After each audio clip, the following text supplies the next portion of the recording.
কথা বলবো। আমাদের সঙ্গে রয়েছে আমাদের প্রতিনিধি সভাস্থল থেকেই সঞ্জু সুর। সঞ্জু, তোমার কাছে যে কথাটা জানার চেষ্টা করব, আজকে মমতা বন্দ্যোপাধ্যায়ের বক্তব্য পুরোটাই শুনলাম আমরা, উল্লেখযোগ্য দিক কোথায়? কোথাও একটা গিয়ে কি খুব অগোছালো ভাষণই রাখলেন, নাকি পুরোটাই বিজেপিকে তুলোধনা করতেই তিনি তার সময়টা দিলেন?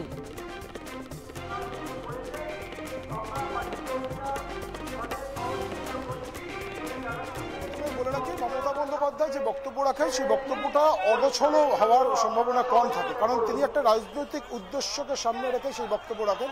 আজকেও ঠিক তেমনটাই ঘটেছে। 2026-এ যে বিধানসভা নির্বাচন, সেই বিধানসভা নির্বাচনের আগে তৃণমূল কংগ্রেসের কর্মী সমর্থকদের যাতে একটা নির্দিষ্ট লক্ষ্যকে সামনে রাখতে হয়, সেই লক্ষ্যটাকে স্থির করে দেওয়ার দায়িত্ব আজকে মমতা বন্দ্যোপাধ্যায় এবং অভিষেক বন্দ্যোপাধ্যায় নিয়েছেন। এবং তারা দুজনেই মূলত বাংলা ভাষা কেন্দ্রিক যে হেনস্থা বিভিন্ন জায়গায় হচ্ছে বিভিন্ন বিজেপি শাসিত রাজ্যে, এবং বিজেপিকে বাংলা বিরোধী এইটাকে প্রমাণ করবার জন্য যা যা করার প্রয়োজন আজকে মমতা বন্দ্যোপাধ্যায় অভিষেক বন্দ্যোপাধ্যায়রা তাই করেছেন। অর্থাৎ আজকের এই সভা থেকে 2025-এর এই 21শে জুলাইয়ের সভা থেকে 2026-এর বিধানসভা নির্বাচনের টিউন সেট করলেন মমতা বন্দ্যোপাধ্যায়, এবং সেটাকে ইস্যুটাকে কি করলেন যে বাংলা আবেগ, বাঙালি আবেগ, বাংলা ভাষার বক্তব্যটা উঠে আসলো, বাঙালি আবেগটাকে সামনে দিয়ে আসলেন এবং তিনি ঘোষণা করলেন আগামী 27শে জুলাই থেকে আবার দ্বিতীয়বারের জন্য ভাষা আন্দোলন হবে। দেখো, 27শে জুলাই থেকে ভাষা আন্দোলন, এবং মমতা বন্দ্যোপাধ্যায় একদম শেষের দিকে বা তার বক্তব্যের শেষের দিকে তিনি পরিষ্কার করে দিলেন যে এই আন্দোলন 2026-এর বিধানসভা নির্বাচনের রেজাল্ট বের হওয়ার পর্যন্ত চলবে।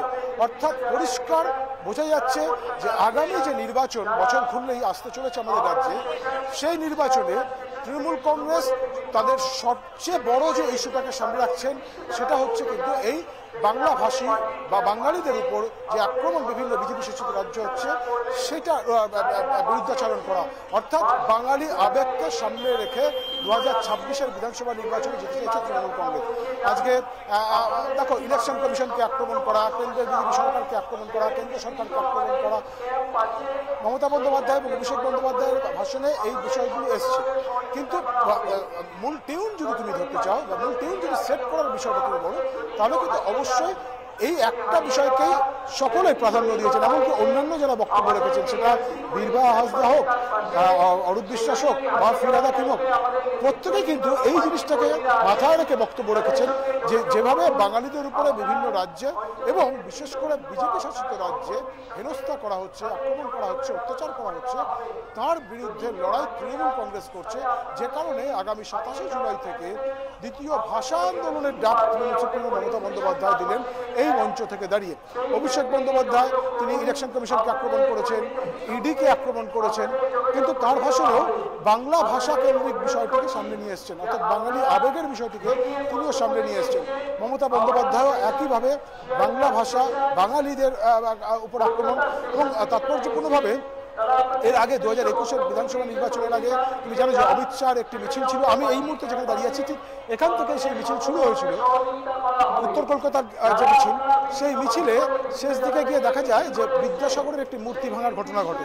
বিজেপি বলেছিল যে এটা তারা ভাঙেনি, কিন্তু তৃণমূল কংগ্রেস সেই দিন থেকে অদ্য অবধি এটাই তারা বলে চলেছে যে সেদিন বিদ্যাসাগরের মূর্তি বিজেপি ভেঙেছিল। ফলে স্বাভাবিকভাবে আজকেও মমতা বন্দ্যোপাধ্যায়ের মুখে সেই বিষয়টি তিনি উত্থাপন করলেন এবং তিনি বললেন যে বিজেপি বিদ্যাসাগরের মূর্তি ভাঙার ফল কি হয়েছিল সেটা আপনারা জেনেছেন, এখন বাঙালিদের উপর যে অত্যাচার করছেন এর ফল 2026-এর বিধানসভা নির্বাচনে পাবেন। অর্থাৎ সাকুল্যে এটা নিশ্চিত করে বলা যায় যে 2026-এর বিধানসভা নির্বাচনের জন্য ইস্যু এখন থেকে তৃণমূল কংগ্রেস ঠিক করলো যে এই বাঙালিদের উপর আক্রমণ, বাঙালিদের উপর অত্যাচার, বাংলা ভাষায় কথা বলার জন্য যে হেনস্থা বাঙালিদের বিভিন্ন রাজ্যে হচ্ছে সেটাকেই মূল ইস্যু করে তৃণমূল কংগ্রেস আগামী 2026-এর বিধানসভা নির্বাচনে যাবে।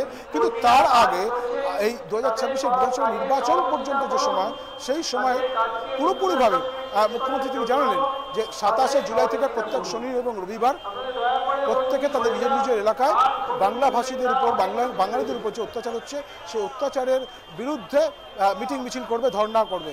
এবং একটা জিনিস তোমাকে বলে রাখি যে শুধুমাত্র তৃণমূল কংগ্রেসের কর্মী সমর্থক নয়, তিনি ঘোষণা করলেন তিনি আদেশ করলেন বা নির্দেশ দিলেন যে তৃণমূল কংগ্রেসের যারা সাংসদরা রয়েছেন তারা সংসদে যে পার্লামেন্টে যে গান্ধী মূর্তি আছে সেই গান্ধী মূর্তির পাদদেশে সেখানে ধর্ণা দেবে। অভিষেক বন্দ্যোপাধ্যায় তো পরিষ্কার বললেন যে আগে আমরা হয়তো কখনো সখনো একবার বা দুবার বাংলা ভাষায় সংসদে কথা বলতাম, এখন থেকে আরও বেশি করে বাংলা ভাষায় কথা বলবো।